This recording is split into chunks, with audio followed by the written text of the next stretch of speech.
अब मैं शायरी की महफिल की तरफ चलता हूँ। आमतौर पर हम लोग महीने के आखिरी इतवार में जो शायरी की महफिल सजाते हैं, किसी एक मरहूम शायर के नाम से इस प्रोग्राम को मुनक्किद करते हैं। होता ये है कि हमारे कई साथी मिलकर, जिसमें प्रोफेसर यूनुस गाजी साहब हैं, आफ्ताब आलम ताबो साहब हैं, मैं खुद भी उसमें, और एक नाम को हम चुन लेते हैं और उसके नाम से इस प्रोग्राम को सजाते हैं। ये मुसलसल लगभग 3.5 साल से हर महीने के आखिरी इतवार में प्रोग्राम हो रहा है। इसमें अगर कोई चेंजेस होती है तो 15 अगस्त और 26 जनवरी की होती है। 15 अगस्त के माह में हम 15 अगस्त में प्रोग्राम करते हैं, एक शाम शहीदों के नाम, और 26 जनवरी में एक शाम देश के नाम।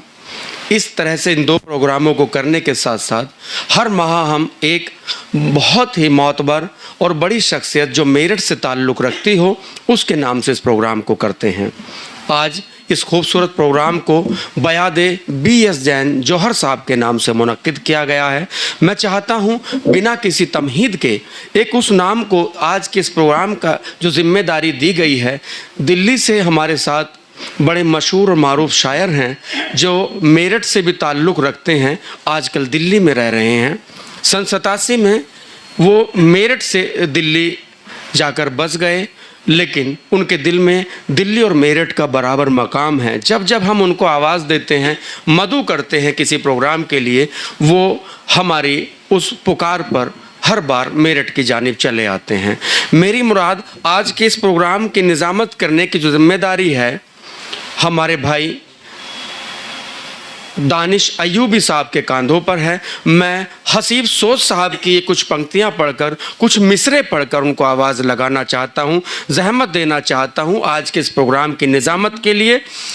हसीब सोच साहब कहते हैं कि खुद को इतना जो हवादार समझ रखा है, खुद को जो इतना हवादार समझ रखा है, खुद को जो इतना हवादार समझ रखा है, क्या हमें रेत की दीवार समझ रखा है?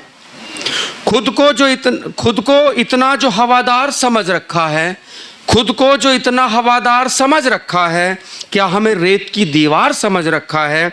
हमने किरदार को कपड़ों की तरह पहना है, हमने किरदार को कपड़ों की तरह पहना है, तुमने कपड़ों को ही किरदार समझ रखा है।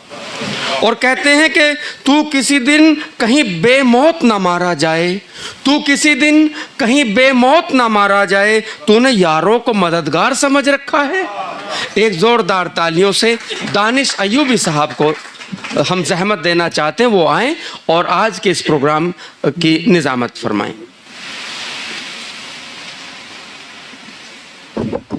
बहुत बहुत शुक्रिया इरशाद बेताब साहब। अस्सलामु अलैकुम रहमतुल्लाहि व बरकातुहू। इबादतों की तरह मैं ये काम करता हूँ। मेरा उसूल है पहले सलाम करता हूँ। मुखालफत से मेरी शख्सियत निखरती है, मैं दुश्मनों का बड़ा एहतराम करता हूँ। हज़रत गिरामी सरपरस्त आली आदिल चौधरी साहब की सरपरस्ती मुसलसल 3 साल से ये मुशायरा मुनक़िद किया जा रहा है। मुशायरा नहीं बल्कि ये अदबी ऐसी महफ़िल है जो मैंने हिंदुस्तान के किसी भी हिस्से में इस अंदाज़ की महफ़िल नहीं देखी, जहाँ मुशायरे का नाम नहीं होता है और मुकम्मल शायर के लिए की जाती है। अक्सर व बेशतर ऐसा होता है कि जिसके नाम से वो शाम या जश्न मनाया जाता है उसका कहीं जिक्र सिर्फ होर्डिंग पोस्टर होता है, लेकिन उसके याद में तफसीली गुफ्तगू नहीं होती। जिस तरह यहाँ बाकायदा असलम जमशेदपुरी साहब ने बाकायदा उनकी शख्सियत व तफसीली गुफ्तगू की, डॉक्टर साहब ने तफसीली, डॉक्टर इरशाद सानवी साहब ने बहुत मुख्तसर और जामे तारुफ पेश किया, यानी उनकी ज़िंदगी पर। तो ये बहुत कम देखा गया है और ये मुसलसल मेरे दोस्त, मेरे अज़ीज़ इरशाद बेता साहब एडवोकेट की जो रहनुमाई है, उनकी जो मेहनतें हैं, इंशाअल्लाह ये सिलसिला, दुआ करें सिलसिला इसी तरह कायम और दायम रहे। और मेरा ताल्लुक़ भी चूँकि मेरठ से है और मुझे बेपनाह मोहब्बत चूँकि मेरठ से रही है। 1986 में मैंने यहीं से अपना सफ़र शुरू किया और यहाँ इन्हीं गलियों में घूमता था। हैरा काश्मीरी उस वक्त हुआ करते थे यहीं तहसील पर, तो उन्होंने मुझे ये तखल्लुस दानिश दिया। मैं पहले दानिश नहीं, मैं अपने नाम से अपने कुछ भी किया करता था, जो भी लिखता था, लेकिन एक रोज़ मेरी मुलाकात है, उन्होंने मुझे दानिश तखल्लुस, तो मुझे फ़ख्र है कि मुझे तखल्लुस हैरा काश्मीरी साहब दी। और मेरी किताब आ रही, उसमें मैंने बाकायदा अपने बारे में जो लिखा है उसमें तमाम वाक़यात मैंने उसमें दर्ज किए। बहरहाल आइए, आज की सदारत कर रहे हैं बड़ी ही मारूफ शख्सियत और असतिज़ा। यहाँ जितनी भी फहरिस्त मेरे सामने है, चाहे यहाँ मेहमान खुसूसी हों, असलम जमशेदपुरी साहब हों या सदर अली बकार, ये सब असतिज़ा में आते हैं। और असलम साहब से तो मेरा ताल्लुक़ इसलिए भी बहुत पुराना है चूँकि जब ये दिल्ली में मुकीम थे, अक्सर व बेशतर मेरी मुलाकातें भी 25-30 साल पहले हुआ करती थी। और मेरे उस्ताद के बहुत करीबी, बहुत ख़ास दोस्तों में असलम साहब हैं, तो मेरी बड़ी कुर्बतें, बड़ी मोहब्बतें असलम साहब से। मुझे फ़ख्र आज ही महसूस हो रहा है कि मैं खाकसार तालिब इल्म इस महफ़िल का हिस्सा बना हूँ और मुझे निज़ामत करने का मौका मिल रहा है। और मैं सोच रहा हूँ कि मैं किस तरह निज़ामत करूँ, चूँकि जहाँ असतिज़ा होते हैं तो वहाँ थोड़ा सा डर भी लगता है, लेकिन मुझे उम्मीद है कि आप मेरी सरपरस्ती करेंगे तो इंशाअल्लाह ये अदबी महफ़िल को मैं आप तक किसी हवाले से पहुँचा सकूँगा। सदर अली वक़ार से इजाज़त चाहता हूँ आज के इस प्रोग्राम की।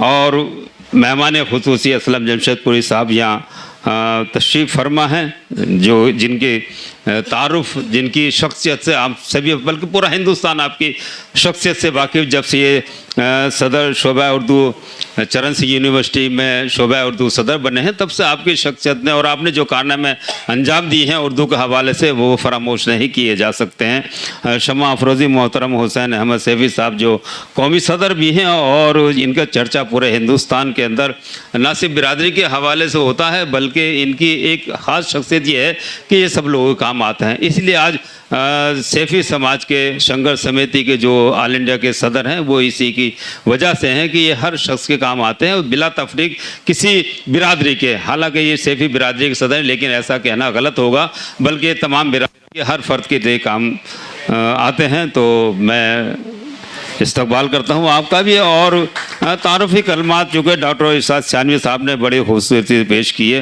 मैं इनका भी बेहद ममनून और मशकूर हूँ। बड़ी खुशी हो रही है इस मुशायरे को चलाने के लिए। मैं एक गुजारिश चूँकि मेरी भी है, आज के प्रोग्राम भी है, जैन जौहर साहब की याद में मुनक़िद किया जा रहा है, तो मैं चूँकि तारुफ़ी कलमात तो उनके लिए पेश किए जा चुके, मैं चाहता हूँ कि इसमें हर शेर, मैं जो भी शेर पढ़ूँ वो भी है जैन जौहर साहब का हो निज़ामत में। तो आप मुझे ये खराज इक़्तिदार मेरी तरफ से होगा कि मैं जो भी शेर मैं, तो आइए इस सिलसिले को यहीं से आगे बढ़ाते हैं। मैं इस सिलसिले को आगे, चूँकि ज़्यादा तारुफ मैं नहीं करूँगा, मैं ज़्यादा तारुफ करने का कायल नहीं करता, मैं लफ़ाज़ी ज़्यादा निज़ामत करता हूँ मैं सादगी से। तो जितना हम शायर को मौका देंगे उतना आप उससे महसूस होंगे। तो आइए हम पहले शायर के हुजूर चलते हैं। और मैं कुछ शेर मुझे याद आ रहे हैं जैन जौहर साहब के। जाने फिर तुमसे मुलाकात कभी हो के ना हो, जाने फिर तुमसे कभी मुलाकात कभी हो के ना हो, खुल के दुख दर्द की कुछ बात कभी हो के ना हो, फिर हुजूम गम व जज्बात कभी हो के ना हो, तुमसे कहने को कोई बात कभी हो के ना हो, आज तो एक ही कश्ती में है मझधार में हम, फिर ये मजबूरी हालात कभी हो के ना हो। आइए पहला शायर आपको हुजूर पेश करना चाहते हैं, एक नौजवान शायर जिसे हम कादिर किठोड़वी के नाम से जानते हैं। तरन्नुम रेज शायर है, तरन्नुम का शायर है। आप उनका हौसला बढ़ा। और पहला शायर बुनियाद होती है, किसी भी इमारत की बुनियाद रखने के लिए एक मजबूत सुतून की ज़रूरत होती है। तो आज मजबूत सुतून के लिए नौजवान शायर को मैं आपकी खिदमत में पेश कर रहा हूँ। मोहतरम कादिर किठोड़वी साहब का ज़ोरदार ताली से इस्तकबाल कीजिए। मैं बड़े ही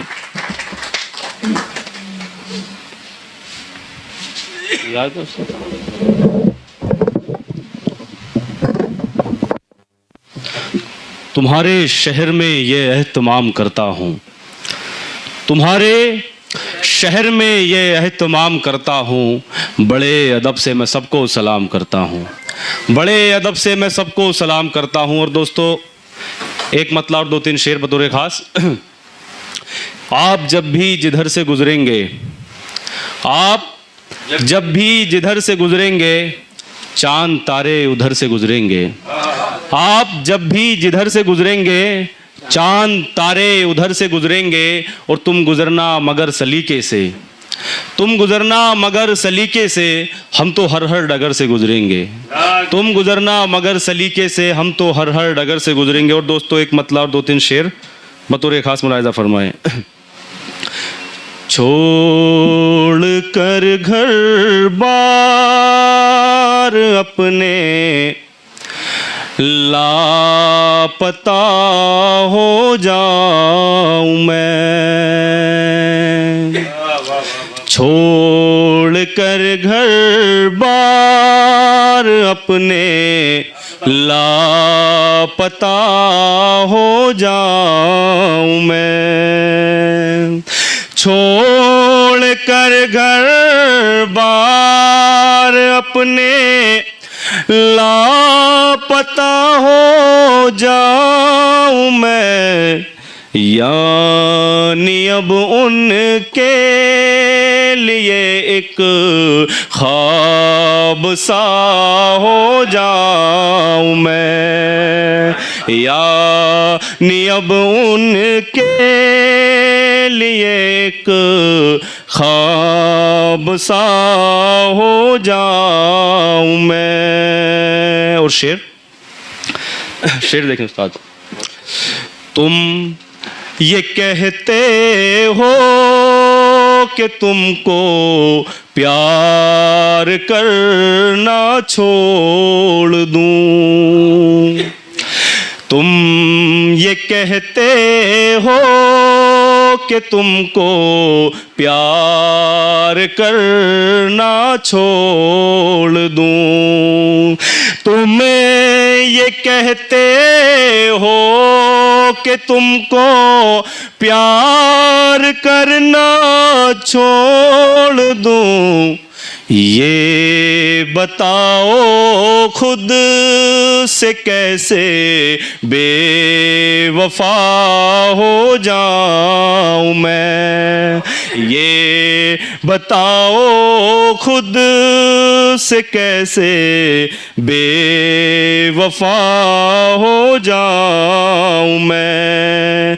ये बताओ खुद से कैसे बेवफा हो जाऊं मैं। और शेर।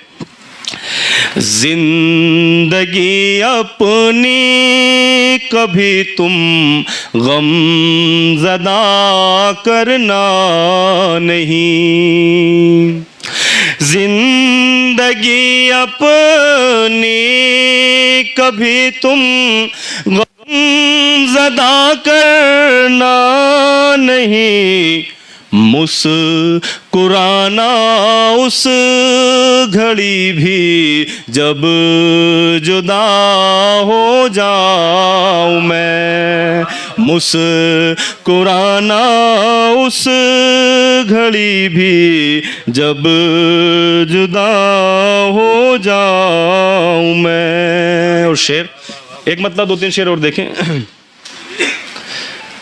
भूल कर सभी शिकवे आज घर चले आओ,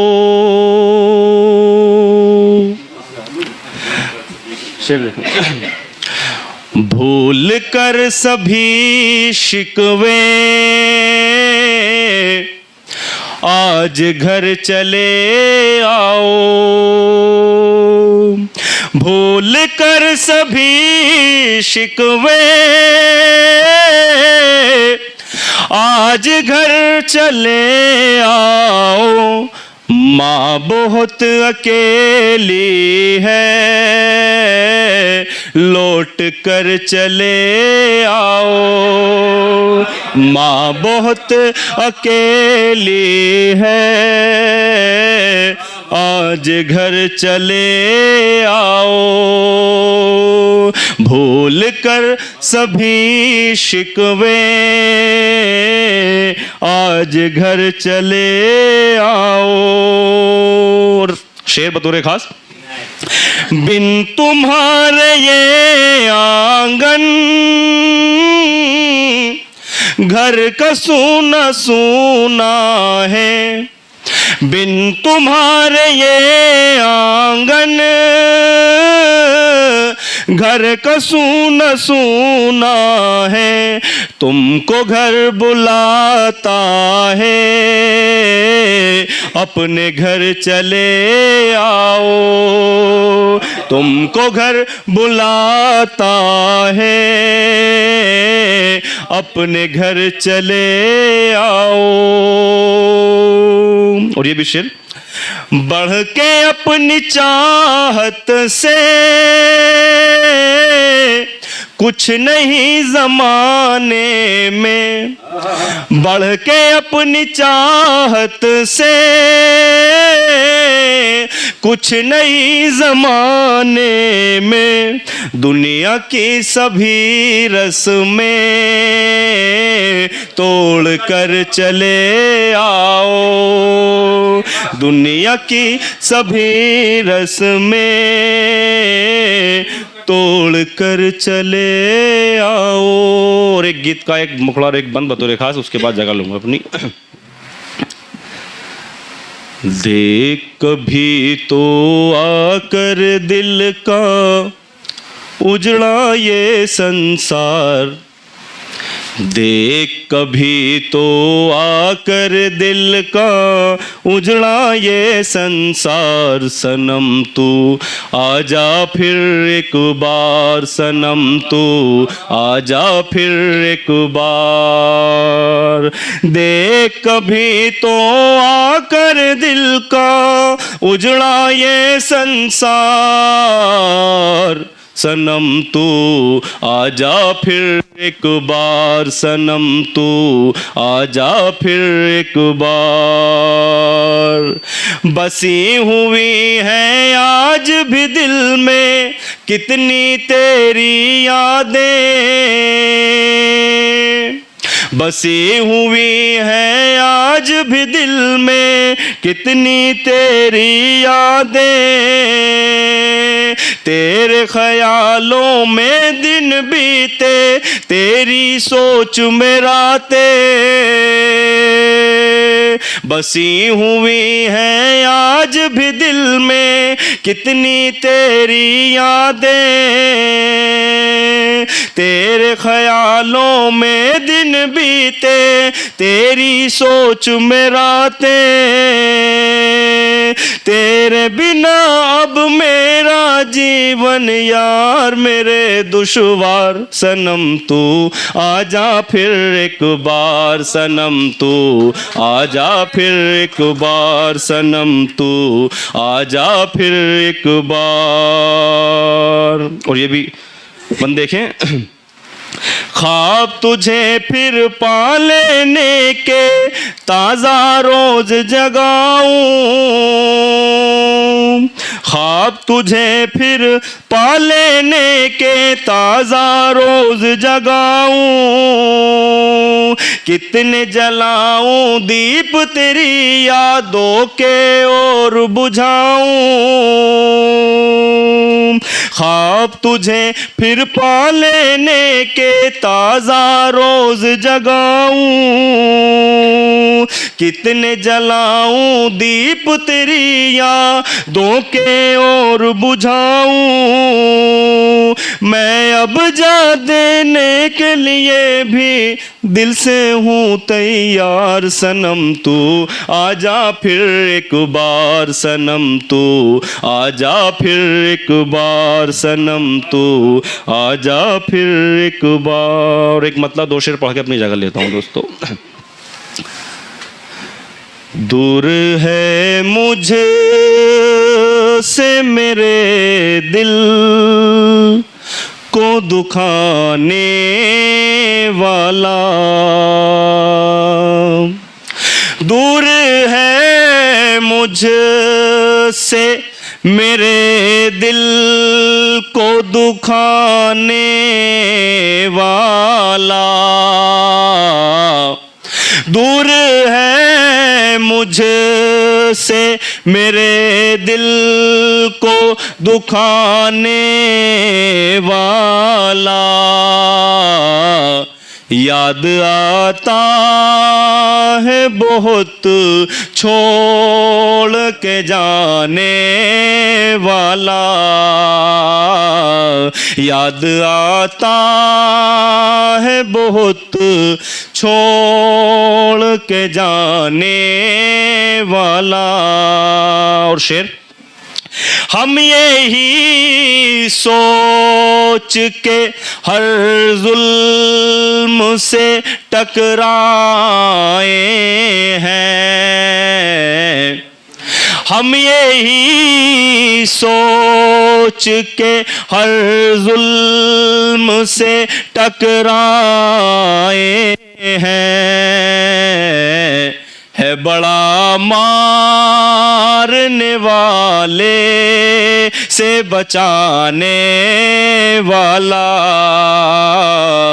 है बड़ा मारने वाले से बचाने वाला। और मक्ता, रूठना चाहूं तो किस आस पे रूठूं कादिर, रूठना चाहूं तो किस आस पे रूठूं कादिर। अब नहीं कोई मुझे दिल से मनाने वाला,